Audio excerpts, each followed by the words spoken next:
अस्सलाम वालेकुम dear students. तो आज हमारा इम्पोर्टेंट लॉन्ग क्वेश्चन है। ये चैप्टर हमारा जो सेकंड चैप्टर था उसका सेकंड पार्ट है। पीएच के बारे में आते हैं। लॉन्ग क्वेश्चन पूछा जा सकता है। सबसे पहले पूछा जाएगा what is pH scale. PH scale क्या है? It is a logarithmic scale which is use to determine the pH of a solution. किसी भी सोल्यूशन की पीएच को फाइंड आउट करने के लिए हम इसको यूज़ करते हैं। इसी तरह से पीएच को अगर हम डिफाइन करेंगे, it is known as anti log और negative log of hydrogen ion concentration. जो हमारे पास हाइड्रोजन आयंस होंगे उनका जो नेगेटिव लॉग है हमारे पास, या फिर हमारे पास एंटी लॉग भी हम इसे कह सकते हैं, इसे पीएच का नाम दिया जाएगा।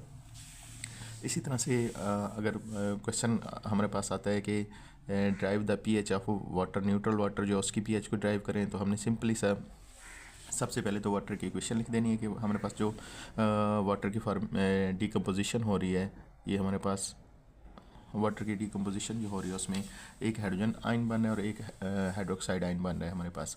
इसकी सबसे पहले आप एक केसी लिखेंगे, और केसी में हमें पता है कि प्रोडक्ट्स जो है वो हमारे पास न्यूमरेटर के तौर पर और जो रिएक्टेंट्स है वो डिनोमिनेटर के तौर पर लिखे जाते हैं। अब क्योंकि इसकी जो सेल्फ आयनाइजेशन होती है वाटर की, वो बहुत ही वीक इलेक्ट्रोलाइट होने की वजह से ना होने के बराबर उसकी आयनाइजेशन होती है, तो concentration of water almost remains constant. तो वाटर की जो कंसंट्रेशन है वो हमारे पास ऑलमोस्ट कांस्टेंट रहेगी। तो केसी भी हमारे पास कांस्टेंट है, वाटर की कंसंट्रेशन भी कांस्टेंट है, तो दोनों कांस्टेंट को आप एक साइड पे लेकर आ जाएंगे इक्वेशन के। दूसरी तरफ हमारे पास जो रह जाएंगे वो सिर्फ हाइड्रोजन आयंस और हमारे पास हाइड्रोक्साइड आयन रह जाएंगे। तो दोनों कांस्टेंट एक तरफ लेकर आ जाएंगे आप, बाकी जो हाइड्रोजन आयंस है और OH नेगेटिव आयंस है वो हमारे पास एक तरफ आ जाएंगे। तो केसी को जब वाटर की कंसंट्रेशन से मल्टीप्लाई करें तो हमारे पास एक नए जो कांस्टेंट आ जाता है उसको हमें ionic product constant of water का नाम दे देते हैं, या dissociation constant of water KW का नाम दे देते हैं। ये जिस तरह से हम इसको KW से रिप्रेजेंट करेंगे, इट मीन्स कि जो हमारे पास KW होगा that will be equal to H positive and OH negative ions concentration. ये आप देख सकते हैं इसमें हमारे पास KW जो हमने लिखा हुआ है वो हमने हाइड्रोजन आयंस और OH नेगेटिव आयंस जो कंसंट्रेशन उसके प्रोडक्ट के को लिखा हुआ है, और हमारे पास इसकी जो वैल्यू आती है वो हमारे पास 110⁻⁻14 एट 25 सेल्सियस स्केल आएगा। ये हमारे पास इसकी वैल्यू आ जाएगी। अब क्योंकि हम अगर देखें जितने हमारे पास वाटर की डिसोसिएशन से H आयंस प्रोड्यूस होते हैं उतने ही OH नेगेटिव आयंस प्रोड्यूस होते हैं। तो इट मीन्स हमारे पास जो H आयंस की कंसंट्रेशन होगी और OH की आयंस की जो कंसंट्रेशन होगी वो दोनों सेम रहेंगी, उस उनकी कंसंट्रेशन में कोई चेंज नहीं आएगा। तो हाइड्रोजन आयंस की कंसंट्रेशन हमारे पास वो OH नेगेटिव आयंस की कंसंट्रेशन के इक्वल होगी। अब अगर हम OH नेगेटिव आयंस की जगह पे हाइड्रोजन आयंस की कंसंट्रेशन रख देंगे तो हमारे पास हाइड्रोजन आयंस का स्क्वायर बन जाएगा और वो KW के इक्वल हो जाएगा। अब जब दोनों का आप स्क्वायर रूट लेंगे हमारे पास जो हाइड्रोजन आयंस की कंसंट्रेशन आ जाएगी वो हमारे पास 10⁻⁻7 मोल आ जाएगी। तो अगर जितनी हमारे पास हाइड्रोजन आयंस की कंसंट्रेशन आ रही है उतनी हमारे पास OH नेगेटिव आयंस की कंसंट्रेशन भी होगी, क्योंकि दोनों की कंसंट्रेशन सेम रहती है। तो इसी तरह से हमने जो पीएच की डेफिनेशन पढ़ी थी उसमें तो हमने पढ़ा था कि ये नेगेटिव लॉग होता है हाइड्रोजन आयंस की कंसंट्रेशन का। अब हाइड्रोजन आयंस की कंसंट्रेशन हमारे पास 10⁻⁻7 आ गई। 10⁻⁻7 की वैल्यू अगर आप पुट करेंगे तो हमारे पास पीएच जो आएगी वो हमारे पास 7 आएगी। तो वाटर की जो न्यूट्रल वाटर जो होगा उसकी पीएच जो 7 आएगी। इसी तरह से अगर आप POH भी फाइंड आउट करना चाहते हैं तो भी उसके भी आंसर जो आएगा वो सेम आएगा। तो हमारे पास उसकी भी जो POH होगी वो हमारे पास 7 ही होगी। तो ये आप इस तरह से एक लॉन्ग क्वेश्चन को जो है वो इजीली सॉल्व कर सकते हैं, और ये मेन पॉइंट्स होंगे जो आप डिस्कस करेंगे वहाँ पे। इसके बाद हमारे पास ये डिफरेंट कंक्लूजन्स बाज़ दफ़ा पूछ लेते हैं कि अगर pH 7 होगी तो हमारे पास सोल्यूशन न्यूट्रल होगा, अगर pH लेस देन 7 है तो हमारे पास एसिडिक होगा, अगर मोर देन 7 है तो बेसिक होगा। ओवरऑल इनका जो रेंज होती है, जो सम होते हैं यूजुअली, हालांकि इससे कम ज़्यादा भी हो सकती है, लेकिन हमारी बुक में जो दिया गया वो हम वही लिखेंगे, 0 to 14 हो सकती है। तो ये भी कंक्लूजन्स भी बाज़ दफ़ा शॉर्ट क्वेश्चन में पूछे जा सकते हैं आपसे। उसके बाद हमारे पास ये लॉन्ग क्वेश्चन बन सकता है, शॉर्ट भी कई बार आए हुए इंडिकेटर्स के बारे में आता है। और उसमें अगर हम इंडिकेटर्स को डिफाइन करेंगे तो बेसिकली हम कहेंगे ये ऑर्गेनिक कंपाउंड्स हैं या ऐसी सब्सटेंसेस हैं जो हमें किसी भी रिएक्शन के कंप्लीट होने के बारे में इंडिकेट करते हैं, किसी भी केमिकल रिएक्शन के बारे में। अगर इनकी प्रॉपर्टीज़ की बात करेंगे तो ये इनमें डिफरेंट बिहेवियर्स इनका होगा। एसिडिक सोल्यूशन में डिफरेंट होगा और अल्कलाइन या बेसिक सोल्यूशन में इनका डिफरेंट बिहेवियर होगा। जिस तरह से मैंने कहा कि हमें किसी भी सोल्यूशन के लिए उसकी पीएच फाइंड आउट करने में हेल्प करते हैं कि वो एसिडिक होगा, बेसिक है या फिर न्यूट्रल है, तो उसकी नेचर के बारे में हमें इन्फॉर्मेशन देंगे। टाइप्स की अगर हम बात करते हैं तो लिटमस जिस तरह से हो जाएगा, फिनोफ्थलीन हो जाएगा, मिथाइल ऑरेंज होगा, ये हमारे पास डिफरेंट इंडिकेटर्स की एग्जांपल हो जाएंगी। ये हमसे एमसीक्यूज़ में यह पूछा जा सकता है, शॉर्ट क्वेश्चन में भी पूछा जा सकता है कि जो मिथाइल ऑरेंज है उसका एसिडिक सोल्यूशन में कलर उसका जो है वो रेड होगा हमारे पास, और बेसिक में जो है उसका कलर अल्कलाइन में येलो होगा, और किस पीएच पे वो कलर चेंज शो करेगा तो वो 4 पे शो करेगा। इस तरह से लिटमस की अगर बात करेंगे तो वो 7 पे कलर चेंज शो करेगा। इसी तरह से अगर फिनोफ्थलीन की बात करेंगे तो उसके लिए पीएच जो होगी वो 9 होगी, 9 पे कलर चेंज करेगा। बाकी फिनोफ्थलीन एसिटिक सोल्यूशन में कलरलेस होता है और बेसिक में जो है वो रेड कलर शो करता है। इसको टाइट्रेशन में भी अक्सर हम यूज़ करते हैं एज एन इंडिकेटर।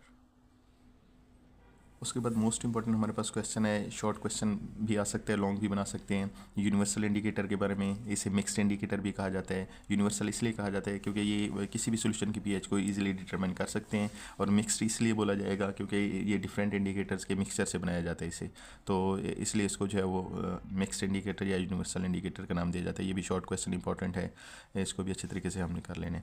इस तरह से पीएच मीटर भी एक बार क्वेश्चन आ गया था कि पीएच मीटर जो है वो उसके बारे में आप क्या जानते हैं। तो पीएच मीटर बेसिकली एक इंस्ट्रूमेंट ही है। ये बेसिकली हमारे पास एक इंस्ट्रूमेंट है जिसकी मदद से हम पीएच जो है वो फाइंड आउट कर सकते हैं सोल्यूशन की, और सबसे इजी मेथड ही है। इसमें बेसिकली कंस्ट्रक्शन की अगर बात करें, इसमें इलेक्ट्रोड्स लगे होते हैं जो कनेक्टेड होते हैं इलेक्ट्रोड्स, और उनकी मदद से हम पीएच मेजर कर सकते हैं। करना क्या होता है, हमने सिंपल सा कन्वीनियंट मेथड है ये बहुत ही। तो इलेक्ट्रोड को आपने सोल्यूशन में डिप कर देना है, वो खुद ब खुद आपको रीडिंग करके देगा। डिजिटल होता है तो आराम से हम इसको जो है वो रीडिंग इसके ले सकते हैं। जैसा से मैंने पहले कहा है कि ये सबसे कन्वीनियंट मेथड है हमारे पास, मोस्ट कन्वीनियंट मेथड यही है पीएच को डिटरमाइन करने का। तो इस तरह से हम जो है वो पीएच मीटर से पीएच किसी भी सोल्यूशन की फाइंड आउट कर सकते हैं।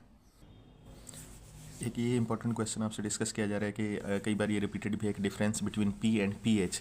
तो पी बेसिकली है कि ये जो सैंपल से हम पहले लगाते हैं means negative logarithm of the sample, तो पी बिफोर एच मीन्स के उसका हमारे पास नेगेटिव लॉग या एंटी लॉग हो जाएगा। और पीएच जिस तरह से हमने कहा था डेफिनेटली पहले हम डिफाइन किया था हमने कि it is the negative log और anti log of hydrogen ion concentration that is known as pH. तो ये इंपॉर्टेंट शॉर्ट क्वेश्चन है, ये हमसे पूछा जा सकता है। उसके बाद ये भी कई बार रिपीटेड है क्वेश्चन, भावलपुर बोर्ड में भी रिपीटेड है कि साल्ट्स को डिफाइन करें और उसकी कंपोजिशन और एसिटिक और बेसिक रेडिकल में क्या डिफरेंस है, और साल्ट्स के करैक्टरिस्टिक्स भी एक बार आ गया था भावलपुर बोर्ड में, उन्होंने पूछा था। तो साल्ट्स की अगर बात करें तो सिंपली हम कहेंगे कि साल्ट बेसिकली है क्या, एक आयनिक कंपाउंड है। साल्ट हमारे पास एक आयनिक कंपाउंड है जो किससे बनता है, हमारे पास जब न्यूट्रलाइजेशन रिएक्शन होगा, एसिड और बेस रिएक्ट करते हैं तो उस वक्त हमारे पास एक साल्ट बन जाता है। कंपोजिशन जिस तरह से HCl और NaOH हमारे पास रिएक्ट कर रहे हैं और NaCl और हमारे पास वाटर बन रहा है, ये न्यूट्रलाइजेशन रिएक्शन हम पहले भी डिस्कस कर चुके हैं। बेसिक रेडिकल और एसिटिक रेडिकल में क्या डिफरेंस होगा, वो पार्ट जो बेस से ड्राइव किया जाता है, वो पार्ट जो साल्ट का बेस से ड्राइव किया जाता है, जिस तरह से Na है ये NaOH से आया है तो ये हमारे पास बेसिक रेडिकल होगा। इस तरह से एसिक रेडिकल कौन सा होगा, यूजुअली नॉन मेटालिक होता है और नेगेटिवली चार्ज होता है या एनाइन होता है, तो वो हमारे पास जो एसिड से ड्राइव किया जाएगा। अब NaCl में जो Cl है वो HCl से आया है, इसलिए जो Cl है वो हमारे पास एसिटिक रेडिकल हो जाएगा। तो ये आप इजीली बता सकते हैं एसिटिक और बेसिक रेडिकल में क्या डिफरेंस है। इंपॉर्टेंट शॉर्ट क्वेश्चन है। अब मेरा बेटा बहुत ही इंपॉर्टेंट लॉन्ग क्वेश्चन हमारे पास, ये कैरेक्टरिस्टिक्स और प्रॉपर्टीज़ ऑफ साल्ट्स की प्रॉपर्टीज़ पूछी जा सकती है हमसे। तो पहली बात तो ये कि हमने कहने कि आयनिक कंपाउंड्स होते हैं, आयनिक क्रिस्टलाइन कंपाउंड्स होते हैं। दूसरा ये कि इनके मेल्टिंग और बॉइलिंग पॉइंट हाई होंगे। तीसरा ये कि they contain water of crystallization that is necessary to maintain their shape. इसी तरह से एक एग्जाम्पल भी आप दे सकते हैं कॉपर सल्फेट की या कैल्शियम सल्फेट की एग्जाम्पल दे सकते हैं। और हमारे पास लास्ट पॉइंट ये हो जाएगा, ये टेस्ट योर सेल्फ में भी हमारे पास कि ये न्यूट्रल कंपाउंड्स होते हैं। They are neutral compound, it means कि their ion should not be equal, उनके आयंस की तादाद इक्वल नहीं होनी चाहिए, लेकिन क्या होना चाहिए, they should have equal charge, उनके चार्ज इक्वल होंगे तो वो हमारे पास न्यूट्रल कंपाउंड्स होंगे, जिस तरह से NaCl है, कैल्शियम क्लोराइड एक्सेट्रा। तो ये मोस्ट इंपॉर्टेंट पॉइंट जो है मैंने ये मेंशन कर दिए, टिक कर दिया इनको, ये अपने इनके कैरेक्टरिस्टिक्स लिखने हैं लॉन्ग क्वेश्चन में। इसके बाद हमारे पास आ जाएगा, ये भी इंपॉर्टेंट क्वेश्चन है, प्रिपरेशन ऑफ साल्ट्स। तो साल्ट्स हमारे पास दो कैटेगरी के हो सकते हैं, हमारे पास सॉल्युबल साल्ट्स भी हो सकते हैं और इनसॉल्युबल साल्ट्स भी हो सकते हैं। तो इनमें जो हमारे पास जो मेंशन किए जाएंगे उनमें हमारे पास जो मोस्टली मेथड हैं वो सॉल्युबल साल्ट्स के हैं। 5 में से ऑलमोस्ट आउट ऑफ 4 जो हैं वो सॉल्युबल के हैं, बाकी जो एक है वो इनसॉल्युबल साल्ट्स का है। तो सॉल्युबल साल्ट्स की हम प्रिपरेशन किस तरह से कर सकते हैं, तो सिंपल ये एक डायरेक्ट डिस्प्लेसमेंट मेथड है, हमने पहले भी ये पढ़ा है इसको कि किस तरह से हम इनको तैयार कर सकते हैं। पहला जो मेथड होगा वो हमारे पास मेटल्स का एसिड के साथ रिएक्शन कराएंगे हम। डियर स्टूडेंट्स, तो ये हमारे पास इंपॉर्टेंट लॉन्ग क्वेश्चन है कि प्रिपरेशन ऑफ साल्ट्स। तो सॉल्युबल साल्ट्स की अगर बात करें, क्योंकि 4 मेथड हमारे पास सॉल्युबल साल्ट्स के डिस्कस किए गए हैं और एक ऐसा है जो सॉल्युबल साल्ट की प्रिपरेशन के लिए मेथड डिस्कस किया गया हमारी बुक में। तो सॉल्युबल साल्ट्स सिंपली जो वाटर में इजीली सॉल्युबल होंगे उनको हम सॉल्युबल साल्ट्स का नाम दे देंगे, और उनको इजीली रिकवर किया जा सकता है बाय इवेपोरेटिंग वाटर को इवेपोरेट करके हम उनको इजीली रिकवर कर सकते हैं। इसी तरह से अगर हम रिएक्शंस के बारे में बात करें, किस तरह से इनको सिंथेसाइज किया जा सकता है, सिंपल मेथड पहले भी हमने ये डिस्प्लेसमेंट मेथड पढ़ा हुआ है कि जिसमें आप अगर आप एसिड का रिएक्शन मेटल के साथ करा देंगे तो उसमें हमारे पास एक सॉल्युबल साल्ट बनेगा और हाइड्रोजन गैस रिलीज़ होगी। ये हमने पहले ही मेथड पढ़ा हुआ है। अगर आप सिंपली ये मेंशन कर देंगे HCl के साथ मैग्नीशियम मेटल का रिएक्शन, तो हमारे पास मैग्नीशियम क्लोराइड बनेगा और हाइड्रोजन गैस रिलीज़ होगी। ये हमने पहले केमिकल प्रॉपर्टीज़ ऑफ एसिड उसमें भी डिस्कस किया था।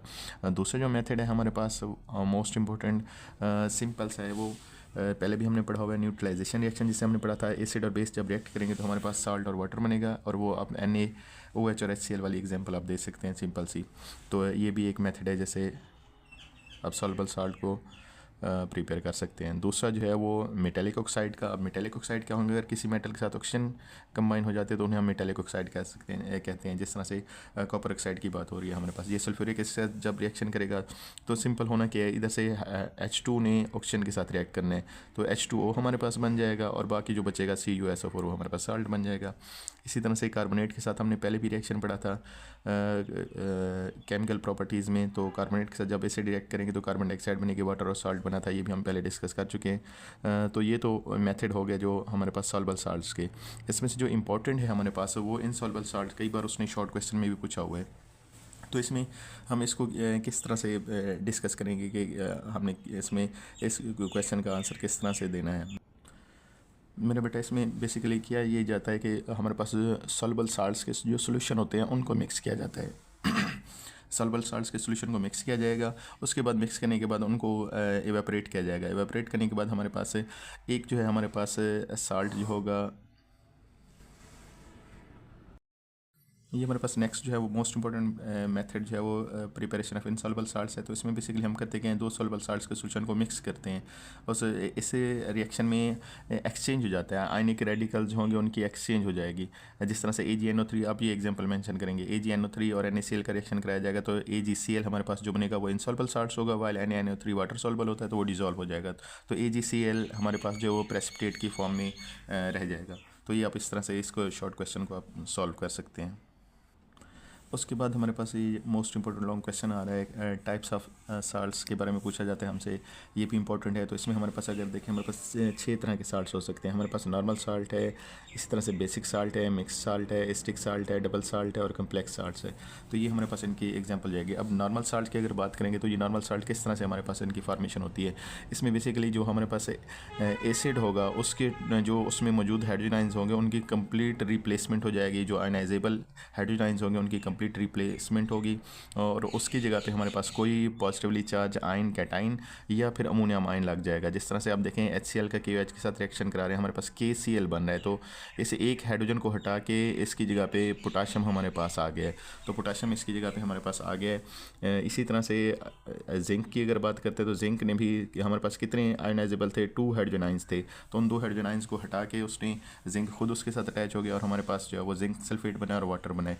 तो अगर कंप्लीट रिप्लेसमेंट हो रही होगी हाइड्रोजन आयंस की, उसके नतीजे में जो साल्ट बन रहा होगा वो हमारे पास नॉर्मल साल्ट या न्यूट्रल साल्ट कहलाएगा। इसी तरह से हमारे पास अमोनियम आयंस भी रिप्लेस कर सकते हैं। जिस तरह से एक हाइड्रोजन है HNO3 में, तो इसमें हमारे पास ये जो अमोनियम आयंस हैं ये इस एक हाइड्रोजन को रिप्लेस करेंगे और ख़ुद अमोनियम आयन उसकी जगह पे लग जाएंगे, अमोनियम नाइट्रेट बनेगा और हमारे पास वाटर बन जाएगा। तो अमोनियम आयन या फिर कोई कैटाइन रिप्लेस कर होगा कंप्लीटली तौर पर आयनाइजेबल H आयंस को, तो हमारे पास जो साल्ट बन रहे होंगे वो न्यूट्रल या नॉर्मल साल्ट्स होंगे। स्टिक साल्ट की अगर बात करेंगे तो उसमें कंप्लीट नहीं बल्कि पार्शल रिप्लेसमेंट होगी आयनाइजेबल हाइड्रोजन आयंस के, मतलब सारे के सारे हाइड्रोजन आयंस रिप्लेस नहीं होंगे। जिस तरह से हमारे पास ये सल्फ्यूरिक एसिड है, अगर पोटेशियम हाइड्रोक्साइड के साथ रिएक्ट करता है तो इसमें देखिए हमारे पास सल्फ्यूरिक एसिड के पास 2 हाइड्रोजन आयंस है, आयनाइजेबल आयंस जो हैं, लेकिन जो रिप्लेस किया गया वो एक को किया गया, एक एज सच ऐसे रह गया है, तो KHSO4 हमारे पास बना। इसी तरह से अगर हम H3PO4 की बात करेंगे, उसको NaOH के साथ रिएक्शन कराएंगे तो 3 आयनाइजेबल H आयंस है, लेकिन उसमें से जो रिप्लेस हो रहा है वो एक सोडियम, एक जो है वो सोडियम जो है हाइड्रोजन को रिप्लेस कर रहे हैं, हमारे पास 2 हाइड्रोजन आयंस वैसे रह रहे हैं और वाटर बन जाएगा। तो मतलब कंप्लीटली तौर पर ये रिप्लेस नहीं हुए। इसी तरह से अब अगर नेक्स्ट हम बात करते हैं बेसिक साल्ट्स की, तो बेसिक साल्ट में हम उनको किस तरह से डिफ़ाइन करेंगे। बेसिक साल्ट को ये इनकम्प्लीट न्यूट्रलाइजेशन के रिएक्शन के नतीजे में बनते हैं। और रिएक्शन होना किस तरह से, हम एसिड का रिएक्शन कराएंगे एक पॉलीहाइड्रोक्सी बेस से, मतलब ऐसी बेस जिसके पास एक से ज़्यादा OH आइंस होंगे। जिस तरह जिंक हमारे पास, हमने जिंक हाइड्रो ऑक्साइड ले लिया हमने, तो इसमें अगर HNO3 के साथ इसका रिएक्शन कराएंगे तो हमारे पास सारे के सारे OH नेगेटिव आयंस रिप्लेस नहीं होंगे, एक सिंगल रिप्लेस होगा, बाकी OH आयंस वैसे के वैसे रह जाएंगे। तो इसके नतीजे में हमारे पास जो साल्ट बन रहा होगा वो हमारे पास बेसिक साल्ट होगा। एस्टिक की वैसे पहचान आप ये भी कर सकते हैं कि एस्टिक जो साल्ट्स होंगे उनमें प्रोटॉन हाइड्रोजन मौजूद होगा, और जो बेसिक साल्ट्स होंगे उनमें OH negative ion hydroxyl ion मौजूद होगा। तो ये अब सिंपली इस तरह से कि पॉलीहाइड्रोक्सी बेस लेंगे और उसका किसी एसिड के साथ रिएक्शन कराएंगे, और जो पॉलीहाइड्रोक्सी बेस होगी उसके सारे के सारे जो OH नेगेटिव आयंस हैं वो रिप्लेस नहीं होंगे, पार्शल रिप्लेसमेंट होगी।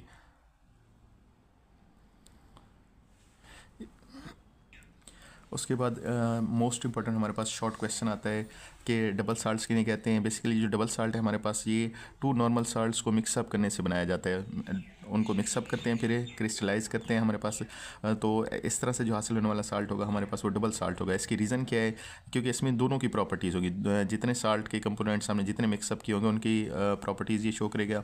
इस तरह से मोहर साल्ट, ये आपसे फार्मूला पूछा जा सकता है, पोटाशियम का पूछा जा सकता है, फेरिक एलम का पूछा जा सकता है शॉर्ट क्वेश्चन में भी। अब मिक्स साल्ट ये भी शॉर्ट क्वेश्चन में आ सकता है, that contain more than 1 basic और एस्टिक रेडिकल। अब एस्टिक या बेसिक रेडिकल होंगे लेकिन other than hydrogen and OH negative ions, hydrogen ions और OH नेगेटिव आयंस के अलावा कोई और हमारे पास होंगे। जिस तरह से ये ब्लीचिंग पाउडर है, इसका फार्मूला भी आपसे पूछा जा सकता है। कम्प्लेक्स साल्ट्स की अगर बात करते हैं तो कम्प्लेक्स साल्ट में हमारे पास क्या होता है, बेसिकली कम्प्लेक्स साल्ट की यही पहचान होती है कि जब आप उनको डिसोसिएट करेंगे तो वो सिंपल कैटाइंस और कम्प्लेक्स एनाइन देंगे, या फिर वाइस वर्सा हो जाएगा, मतलब कम्प्लेक्स कैटाइन देंगे, सिंपल एनाइन देंगे, उनमें से एक जो आइन होगा वो कम्प्लेक्स होगा। ये हमारे पास है हेक्सोसियानो पोटाशियम फिरेट जो है वो इसका हमारे पास है पोटाशियम हेक्सासियानोफिरेट, पोटाशियम हेक्सासियानोफिरेट, ये हमारे पास एक कम्प्लेक्स साल्ट की एग्जांपल है, तो ये भी आप लिख सकते हैं इसमें। तो ये हमारा ऑलमोस्ट चैप्टर कंप्लीट हो गया है। Thank you so much.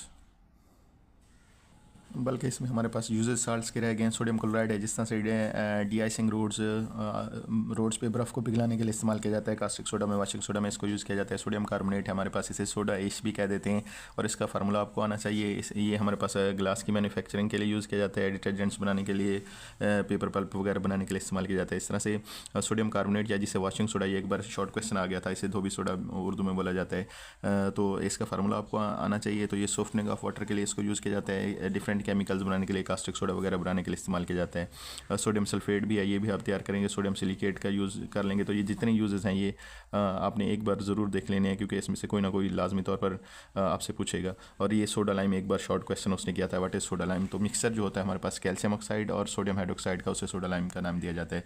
इस तरह से कैल्शियम सल्फेट जिप्सम के तौर पर इसे जो फर्टिलाइज़र के तौर पर यूज़ किया जाता है। इस तरह प्लास्टर ऑफ पेरिस वगैरह जो बनाते हैं, स्टैचूज़ वगैरह जिनसे बनाए जाते हैं, या वॉल सेपरेशन में भी इसको यूज़ किया जा सकता है। इस तरह से पोटाशियम नाइट्रेट को फर्टिलाइज़र के तौर पर भी यूज़ किया जा सकता है। तो ये इसके कुछ साल्ट्स हैं जो आप इजीली इनको कर लेंगे। डियर स्टूडेंट्स, ये आपके साथ MCQs डिस्कस किए जा रहे हैं, तो आप इनको खुद ज़रा रीड करेंगे। फर्स्ट का हमारे पास C ऑप्शन है, सेकंड का D है, मैग्नेटिक कर दें इस तरह से, थर्ड का A हो जाएगा, फोर्थ हमारे पास C है, 5 जो है उसका भी C है हमारे पास, 6 जो है उसका हमारे पास A ऑप्शन आ रहा है। इस तरह से नेक्स्ट अगर हम देखें हमारे पास 7 का हमारे पास D आ रहा है। इस तरह से 8 सॉरी मिसप्लेस हो गया है, ये MCQ शायद इसमें ठीक नहीं था इसलिए मैंने करेक्ट नहीं किया। इस तरह से 9 का हमारे पास A आ रहा है, 10 का हमारे पास B आ रहा है, और 11 का हमारे पास B आ रहा है, 12 जो है उसका D ऑप्शन आ रहा है हमारे पास। इस तरह से 13